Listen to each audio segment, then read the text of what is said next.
Federation of Fear, Chapter 1. Vaison opened his eyes, astonished to still be alive. The last thing he remembered, he was surrounded by Zyglak, who seemed immune to his wit and charm.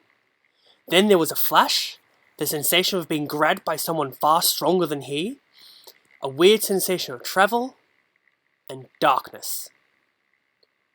He looked around. The room he occupied was a large cell, and he wasn't in it alone. Vaison didn't recognize any of the other four occupants, all of whom stood well away from the others. By reflex, he started calculating how long it would take to disable them and how quickly he could pick the lock of the cell door. Vaison's musings were interrupted by the appearance of a sixth figure outside the cell. He was tall, lean, and strong, wore a domed helmet, and carried a wicked double-bladed sword.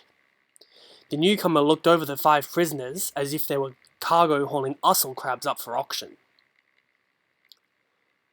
"My name is Brutaka," the visitor said. "I know you have questions. I'm not here to answer them. Where you are, who I work for, what this place is, you don't need to know. What you do need to know is that there are two, and only two, ways you can get out of here." A Zean female stepped up to the bars and said in a dangerously soft voice, "And they are?" "You can walk out, Brutaka, under your own power, and carry out a mission for some friends of mine," Brutaka replied. "Or I can carry you out, plant you in a hole outside, and we'll see if anything grows." Brutaka turned his attention to the others. "All of you have something in common. You have all had dealings with the Brotherhood of Makuta. Brutaka here betrayed them to the Dark Hunters, then betrayed the Dark Hunters as well. Now both sides want her dead. Takadox and Karapar over there are Baraki, whose armies were crushed 80,000 years ago by the Brotherhood.